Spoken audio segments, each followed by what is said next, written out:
Bueno, comencemos con metabolismo fosfocalcio y las osteopatías metabólicas. En principio hay que tener que recordar las características del hueso. Está el hueso compacto y el hueso trabecular.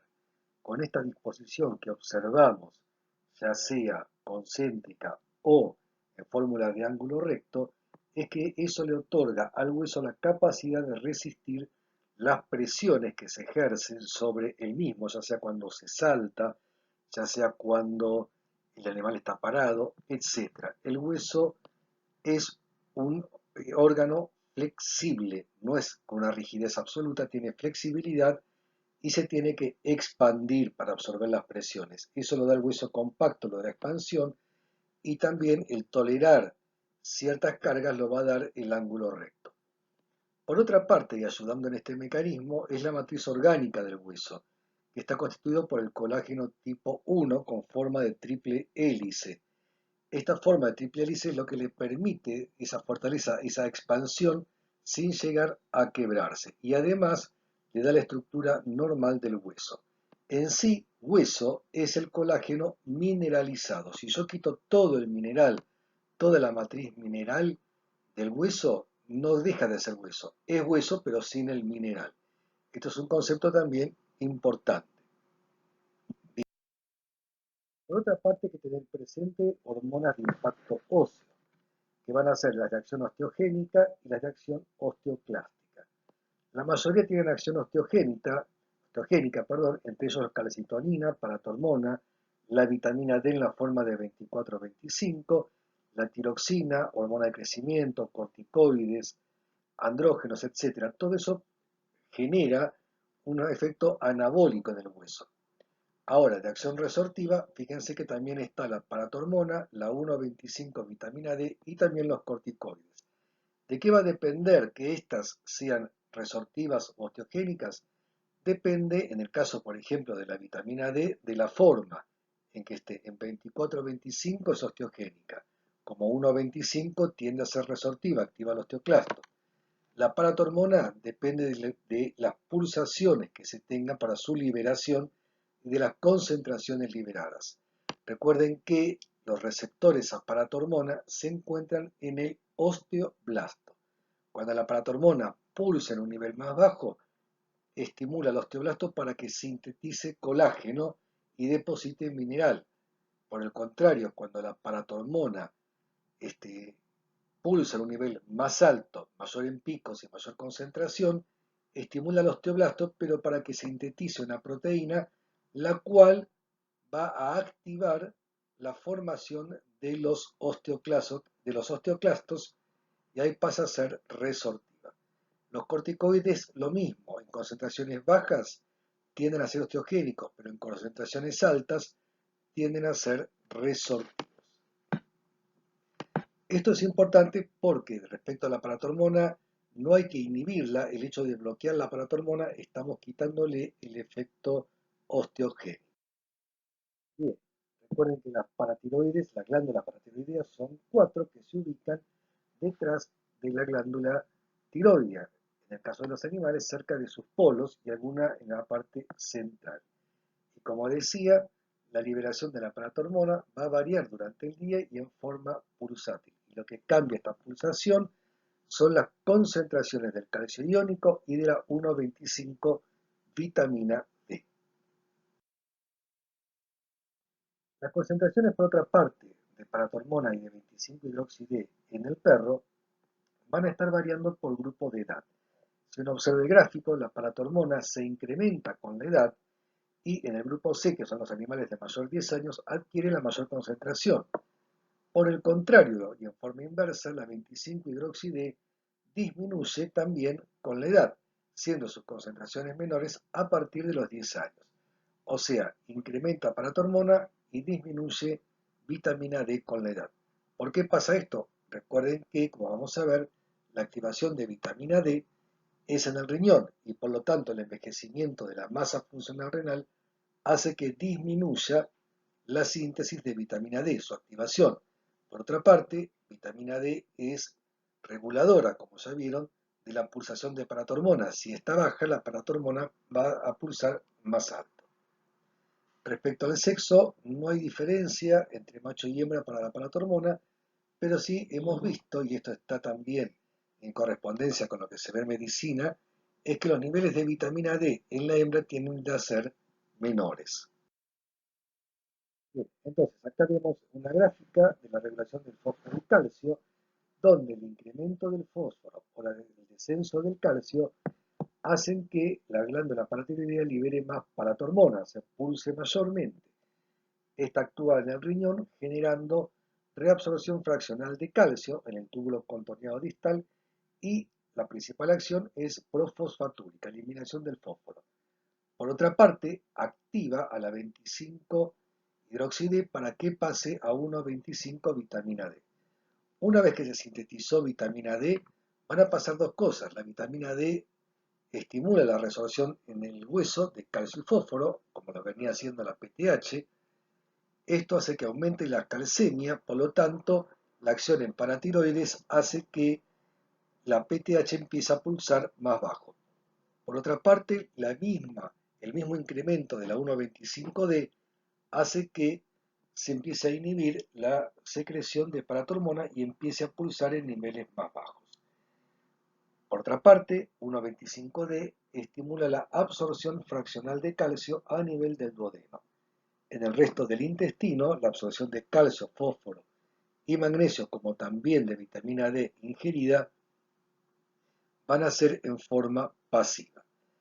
De todo este equilibrio entre el riñón, el hueso y el intestino, vamos a tener que esté equilibrado el calcio, fósforo, magnesio y vitamina D, o sea, la homeostasis fosfocálcica.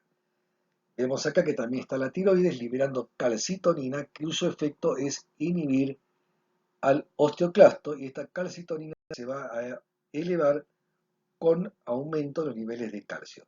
Ahora, lo que se ha visto que el hecho que no haya calcitonina, en caso de los individuos que se les quita la tiroides quirúrgicamente, no tiene consecuencias en cuanto a una regulación fina de la calcemia. Lo que vemos acá es lo que sucede en el hueso, es el paso desde un hueso normal a un hueso osteopénico, que es cuando se pierde masa ósea, pero no se pierde la arquitectura, y en este caso puede haber riesgo de fractura ante un traumatismo moderado o leve incluso, a un hueso osteoporótico, la misma vértebra, donde, como ustedes pueden observar, se perdió la arquitectura del hueso, se pierde esa arquitectura trabecular y ya el hueso pierde fortaleza. Al haber pérdida de la arquitectura y disminución de la masa mineral en el hueso, sobreviene una fractura espontánea. Esto es lo que sería la osteoporosis. Bien, y lo podemos ver en estas dos radiografías, donde tenemos un hueso totalmente translúcido, o sea, bien radiolúcido. Esto es un hueso osteoporótico, donde, si se observa, hay unas rayitas blancas en el periósteo, que se las denomina líneas de cemento o de fracturas periósticas, que indican zonas de microfracturas ante el cuadro osteoporótico.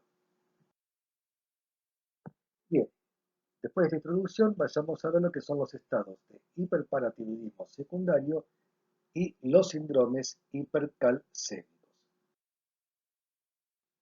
Un estado de hiperparatiroidismo secundario es la elevación secundaria de la paratormona como respuesta al descenso del calcio iónico. Tengan presente que esto siempre es un efecto fisiológico. El organismo detecta que el calcio circulante está bajando y responde incrementando la concentración de paratormona, su pulsación y concentración, para activar osteoclastos y de esa manera, a expensas del hueso, de la masa mineral ósea, mantener una normocalcemia.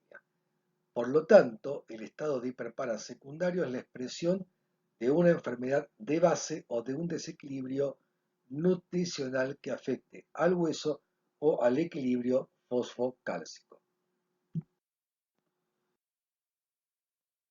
Como etiología de una causa de hiperpara secundario tendremos dos básicamente: causas nutricionales y metabólicas. En las nutricionales vamos a tener tanto el exceso como la carencia dietaria del calcio, del fósforo o del flúor o del exceso de magnesio. Como también, y todo esto puede estar bien, pero haber una mala asimilación de nutrientes, como la que puede ocurrir en una patología intestinal, parasitosis severa, megaesófago, etc. Las causas metabólicas van a estar asociadas al déficit de vitamina D o fósforo, que en el caso de un animal en crecimiento será el raquitismo y en el caso de un adulto es la osteomalacia. También el hipotiroidismo puede llevarnos a un cuadro de hiperparas secundario, ya que la absorción intestinal de calcio es menor, la reabsorción renal de calcio también es menor y aumenta la paratormona. Y hay un déficit de activación de vitamina D, ya que se requiere la hormona tiroidea para que se active la 1-alfa-hidroxilasa, que es la enzima que va a activar la vitamina D. Otro cuadro es la hipercalciuria idiopática, donde no está presente o hay defectos en el receptor del calcio, el receptor sensor de calcio, y este se absorbe menos a nivel renal. El exceso de corticoides va a dar lo que se denomina osteoporosis corticoidea y el hipoestrogenismo, ya que los estrógenos son anabólicos a nivel del hueso. Acá tenemos entonces la causa nutricional. ¿Cómo se va a caracterizar un hiperpara secundario clínicamente? Porque hay dolor en la palpación de la columna, en las epífisis y en las diáfisis. Esto es según la gravedad. Los más leves, uno al hacer la palpación sobre la columna, sobre todo a nivel lumbar, vamos a ver que el animal siente dolor, manifiesta dolor. Cuando el proceso avanza y ya tenemos osteopenia en los miembros, al tocarle las diáfisis, ya sea del fémur, de la tibia, del radio, del cúbito, etc., el animal va a manifestar dolor. Y podemos llegar ya a la fractura espontánea, en la cual, por biomecánica, el animal se fractura sin mediar ningún tipo de traumatismo. En el perro es preponderantemente la fractura del fémur, que es donde hace mayor presión, y en el gato predomina la fractura espontánea a nivel de la vértebra lumbar, dado el efecto de resorte que tiene la columna en el gato. El dueño va a decir que el gato pegó un salto y quedó paralítico. Por otra parte, también está la constipación, sea por dolor, sea por la parálisis provocada, o sea por estrechez en la cadera, ya que hay un mal desarrollo en el isquion y en el ilio. Bien, el raquitismo se va a caracterizar por tener el animal baja talla, ya que se va a afectar, mejor dicho, la osificación endocondral y los condroblastos, afectándose la placa de crecimiento, o sea, los cartílagos de crecimiento. Entonces vamos a tener una zona muy cartilaginosa, pero con una deficiente mineralización. En sí el raquitismo, como la osteomalacia, es hueso mal mineralizado. Una expresión clínica de esto es la curvatura del miembro anterior, están arqueados, dado la debilidad ósea, no tolera el peso. Y al hacer una radiografía tenemos las imágenes que vemos acá, que es casi patognomónica de la deficiencia de vitamina D o de fósforo, que va a ser la copa de champán invertida. Imagínense ustedes una copa de champán poniéndola al revés. Cuando uno ve esta imagen, prácticamente podemos decir que es un raquitismo. Bien, por otro lado están los síndromes hipercalcémicos, que a diferencia de un estado de hiperpara secundario, son aquellas patologías que provocan elevación de la calcemia y siempre se va a acompañar del aumento de la calciuria. Esto no es así en un cuadro de hiperpara secundario, donde la calcemia permanece en rangos normales, ya sea de la mitad incluso hacia el límite inferior, nunca subnormal en el hiperparasecundario. Mientras que en un cuadro hipercalcémico, lo más común es que se tenga hipercalcemia con hipercalciuria, o la calcemia en el rango superior, pero con hipercalciuria, que es la forma de regular que tiene el riñón o el organismo de defenderse de la hipercalcemia. Lo que va a hacer es eliminar, hay mucho calcio circulante, elimina mucho calcio por la orina. Esto no sucede en un hiperparasecundario, en el cual el riñón o puede retener mayor cantidad de calcio o por ahí lo está perdiendo. Entonces podemos tener hipercalciuria con normocalcemias, incluso hacia rangos inferiores. En un cuadro hipercalcémico el calcio está elevado, con calciuria alta. Tengan esto presente. En un cuadro secundario, por más que esté un poquito alta la PTH, el calcio siempre está normal o dentro del valor medio hacia el límite inferior. La hipercalciuria obedece al aumento o de la paratormona, ya no en forma pulsátil, sino en forma persistente y sin regulación, al incremento de una proteína que es el péptido relacionado a la PTH. Esto va a estar dando lo que se llama hipercalcemia maligna y muy raramente la hipervitaminosis D. ¿Qué causas llevan a que se genere un hiperpara primario? Bien, vamos a tener, en principio, como vieron, la disminución de la vitamina D, dado la menor masa funcional renal.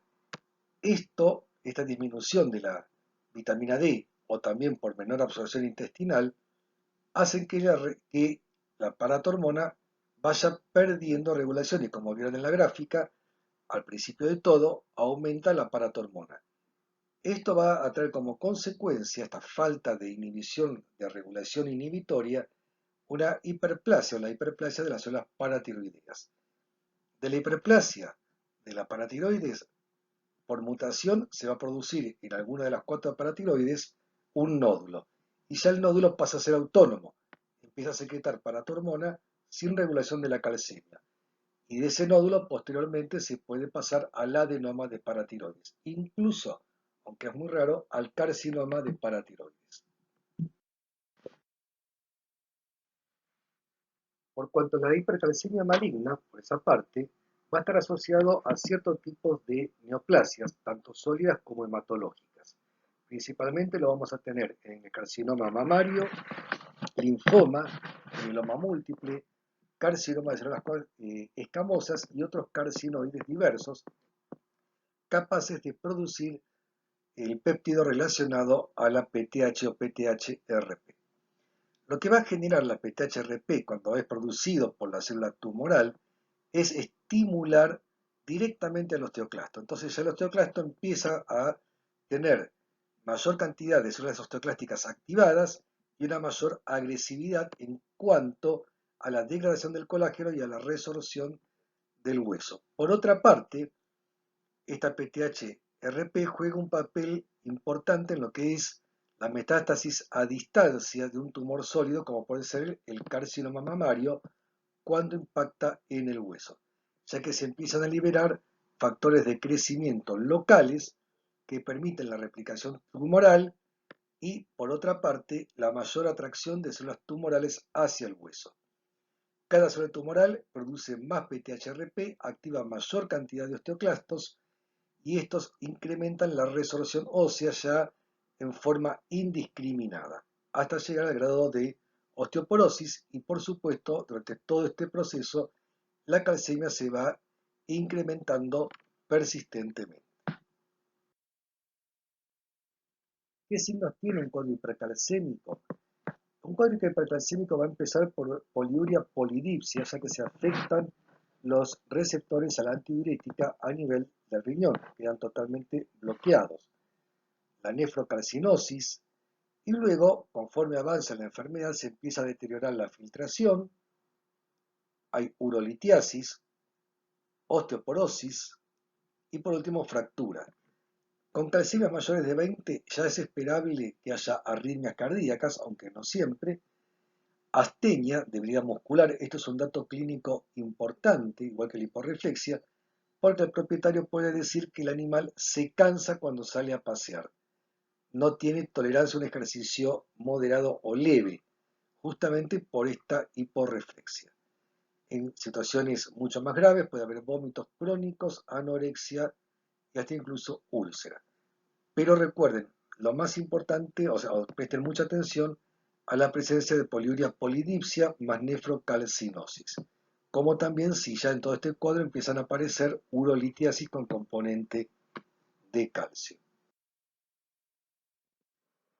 Teniendo ya entonces un cuadro de alteración del metabolismo fosfocálcico y del hueso, sea secundario o sea por cuadro hipercalcémico, veamos que las pautas, cuáles son las pautas diagnósticas. Y acá hay que jugar con las imágenes, tanto en radiografía, centellografía, incluso ecografía, como con el laboratorio, ya sea el laboratorio de rutina o el laboratorio endócrino. Ambas cosas se complementan. Acá las imágenes son fundamentales. Radiografía. Hay que solicitar siempre del miembro anterior, desde tercio medio hacia distal y toda la mano, porque así estamos evaluando la corteza, estamos evaluando hueso trabecular de la epífisis, etc. Y de la columna vertebral lumbar, ya que la columna vertebral lumbar es un sitio muy sensible y enseguida denota la osteopenia. En caso de sospecha del mieloma múltiple, que es el tumor producido por células plasmáticas, entonces ahí se solicita una radiografía del cráneo y de la cadera, porque ahí se ve lo que se llama un cráneo o hueso salpimentado, son puntitos negros sobre lo blanco del hueso. Esos puntitos negros son áreas de osteólisis, que es provocado en el lugar donde se implantó la célula tumoral, la célula plasmática tumoral. Bien, hecho la radiografía, se pasa a la centellografía, sobre todo si hay sospecha de un hiperpara primario. La centellografía se pide de glándulas paratiroideas y si estas están normales, entonces centellografía ósea, porque es lo que nos va a permitir detectar metástasis en caso de tumores sólidos como un tumor mamario que esté provocando hipercalcemia maligna. Recuerden que uno puede extirpar el tumor mamario que estaba generando la hipercalcemia, pero ya en ese momento haber metástasis en el hueso y que no fue detectada por la radiografía convencional. La centellografía lo que nos va a permitir detectar precisamente la metástasis. La ecografía, si se tiene un ecógrafo muy sensible de última generación y ecografista entrenado, podemos también ver la glándula paratiroidea aumentada de tamaño o incluso tumoral, pero en este caso el ecografista, como dije, tiene que estar entrenado y la glándula haberse incrementado bastante como para poder detectar. Como método más sensible, siempre va a ser la centellografía. Para el laboratorio básico, cuando que tenemos que solicitar ante un cuadro fosfocálcico, tiene que ser en suero y en orina.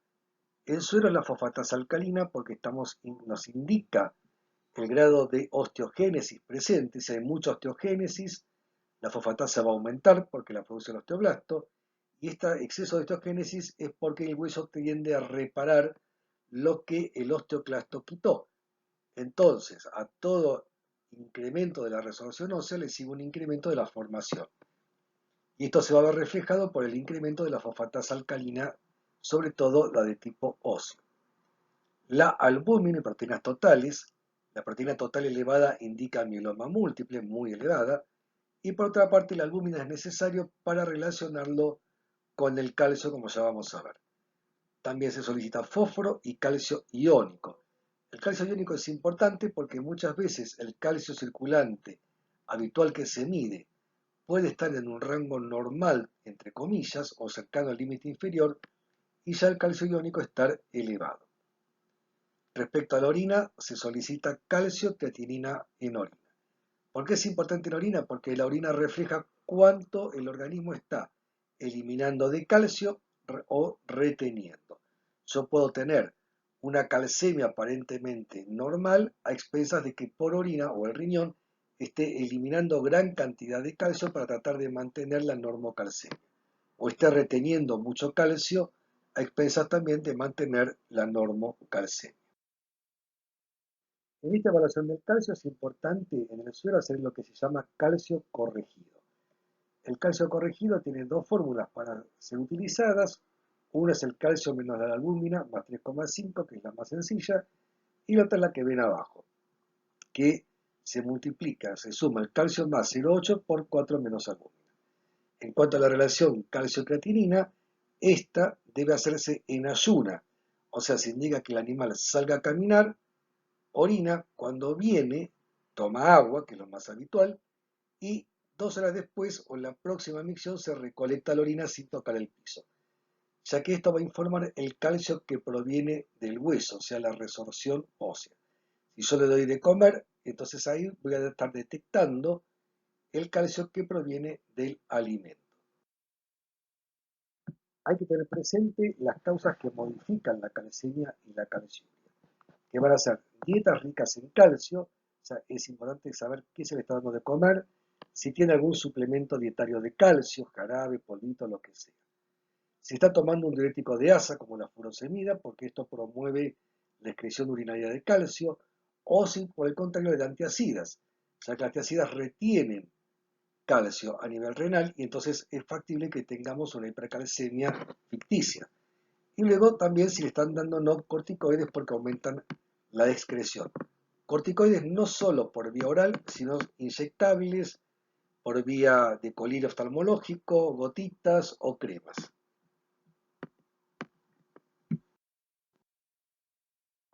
Bien, y acá vemos el diferencial de laboratorio, lo que podemos encontrar básicamente entre los cuadros de hipercalcemia y el hiperpara secundario. En los cuadros hipercalcémicos, como les decía, el calcio total o el iónico van a estar elevados o en el límite superior. En cambio, en un cuadro de hiperpara secundario, vamos a tener el calcio en el rango normal o hacia el límite inferior. La paratormona en los síndromes hipercalcémicos va a estar elevada, bastante elevada, o puede estar en el límite superior, pero con un calcio en el límite superior también y con hipercalciuria. En cambio, si tenemos hipercalcemia, pero con la paratormona disminuida, es indicador de hipercalcemia maligna. En el caso de un hiperpara secundario, la paratormona va a estar en el rango normal o hacia los límites superiores o incluso levemente elevada, pero la calcemia, fíjense que va a estar siempre en el rango normal, en la mitad o hacia el límite inferior. Y por otra parte se complementa con la calciuria, la relación calcio-creatinina, donde en el cuadro hipercalcémico es esperable que esté elevada, por lo general, mientras que en un hiperpara secundario, según sea cual sea la causa, la podemos tener baja, porque el riñón está reteniendo para mantener normocalcemia, puede estar normal o puede estar elevada, caso de la hipercalciuria idiopática, por ejemplo, o el caso de los hipotiroides. Pero esto siempre se va a acompañar, este valor de calcio urinario en el hiperparasecundario, con una normocalcemia, el calcio normal, dentro del rango normal de la mitad hacia el límite inferior, y una paratormona que por lo general está en el límite superior o apenas elevada. En cambio, en el cuadro hipercalcémico, en el hiperpara primario, siempre la PTH rango superior o muy alta, con una calcemia en el rango superior, o ya también muy alta, y la calciuria elevada. Y si tenemos paratormona baja con hipercalcemia, indica un cuadro de hipercalcemia maligna. Bien, ¿y cuál sería la terapéutica que hay que aplicar en los casos de patología?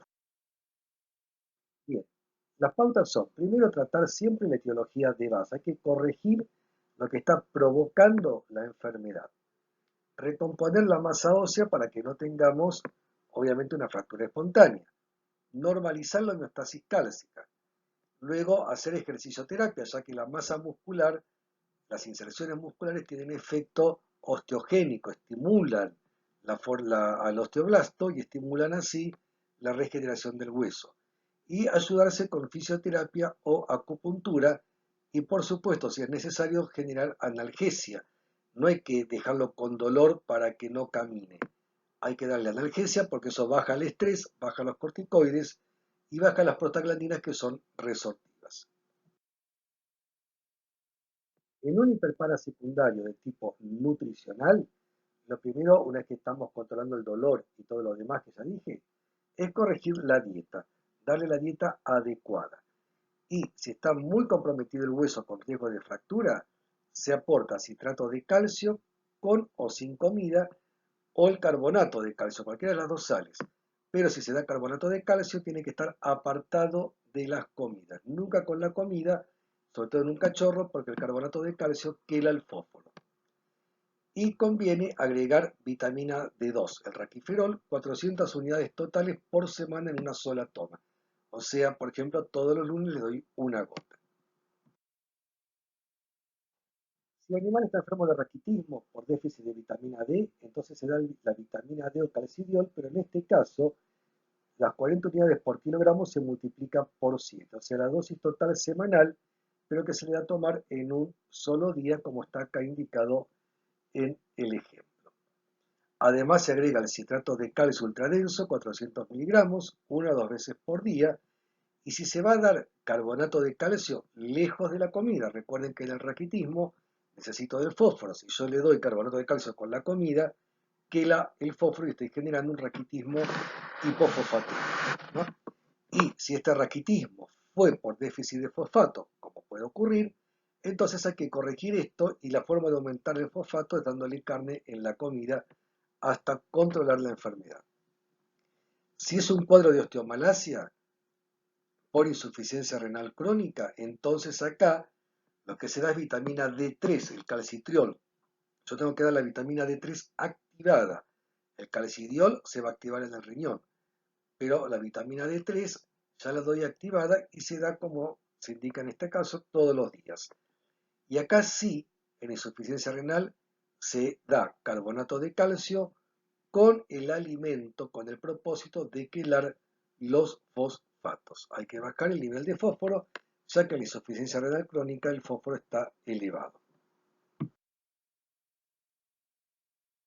Bien, si es por causas metabólicas, hay que corregir la causa que provocó el hiperpara secundario. Y acá podemos agregar drogas, mientras tanto se va corrigiendo porque la corrección es lenta, podemos agregar drogas antirresortivas, que son drogas que inhiben al osteoclasto y lo llevan a la apoptosis. Esta droga la vamos a dar por vía oral y se da una vez por semana o cada 15 días. Y tenemos varios en la farmacia, como será el endronato, risedronato y vandronato. Lo que es importante es darlo a la mañana, después que el perro salió a pasear y toma agua, para evitar que haya intolerancia gástrica, o dárselo y luego sacarlo a caminar un poquitito. Nunca hay que darlo con lácteos. Además acá también vamos a agregar carbonato o citrato de calcio. De la misma forma, carbonato de calcio apartado de la comida. Y estas sales minerales, estas sales de calcio, hay que darlas lejos del bifosfonato. O sea, el bifosfonato se da en la mañana y se levanta el perro. Y cuando come, pongamos al mediodía, cuando le den de comer 2 horas después, recién ahí se le da el carbonato de calcio. Los bifosfonatos también se pueden dar en aquellos animales con hiperpara secundario nutricional que tengan alto riesgo de fractura espontánea o que ya tengan una fractura espontánea. Entonces, mientras la dieta va corrigiendo, o esperamos a que lo corrija la dieta, nosotros bloqueamos ya la resorción ósea y empezamos a reparar el hueso. En caso de síndromes hipercalcémicos, tenemos que tomar dos pasos. Primero, controlar la hipercalcemia, dado los efectos adversos que va a tener, sobre todo en riñón y corazón.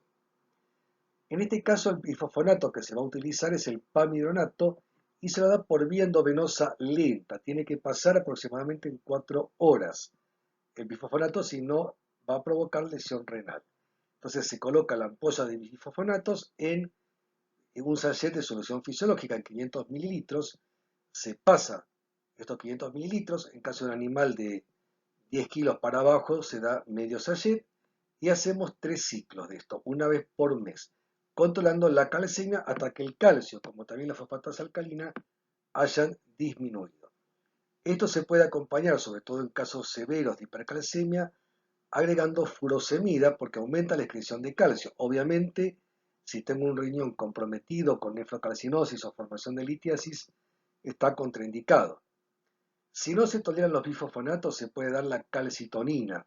En casos leves, una ampolla de calcitonina por semana. En casos moderados o graves, cada 48 horas. Lo que va a hacer la calcitonina es inhibir al osteoclasto. Entonces, en sí, nosotros usamos calcitonina cuando está contraindicado el uso del bifosfonato, por ejemplo, en insuficiencia renal acompañando el problema, o cuando ya los bifosfonatos no pudieron controlar la hipercalcemia, que esto sucede en los casos de tumores de paratiroides muy agresivos, entonces sí se acompaña con calcitonina. Además, es importante dar solución fisiológica para diluir el calcio y promover su excreción y sostén oncológico en el caso de hipercalcemias malignas. O sea, hay que tratar el tumor que lo está provocando. El calcio está contraindicado en esta etapa hasta tanto no controlemos la hipercalcemia y su causa.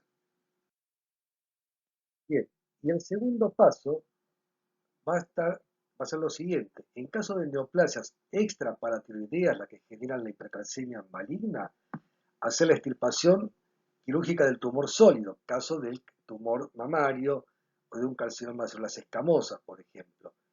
Hacer el tratamiento oncológico correspondiente, tanto en los tumores sólidos como en los hematológicos, o sea, lo que daríamos para el linfoma o para el mieloma, control semanal de la calcemia y recomponer la masa ósea agregando sales de calcio una vez que la calcemia esté normalizada, ya en combinación todo esto con dar bifosfonatos. Si es un hiperpara primario, entonces lo que se hace es se extirpa el tumor de paratiroides. Una vez que se extirpa el tumor de paratiroides, tenemos que controlar cómo baja el calcio y hacer controles postquirúrgicos con ecografía o centellografía de paratiroides. ¿Por qué? Porque el 30% puede tener dos tumores, el que extirpamos y otro que está inhibido. Y una vez que sacamos el que está activo, se empieza a reactivar y empieza a generar nuevamente hipercalcemia. Extirpado el tumor, hay que recomponer la masa ósea.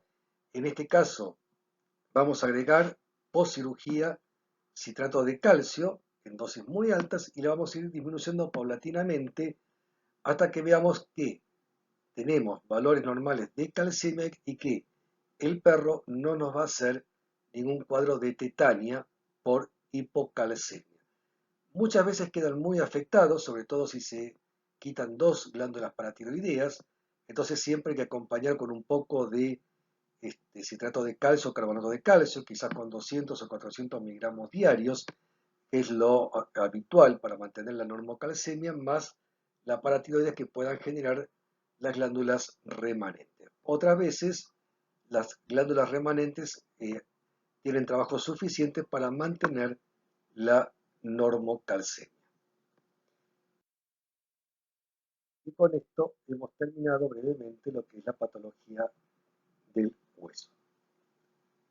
Cualquier duda, pregunta, manda a la cátedra de clínica médica antes del examen y evocamos las dudas que se tengan.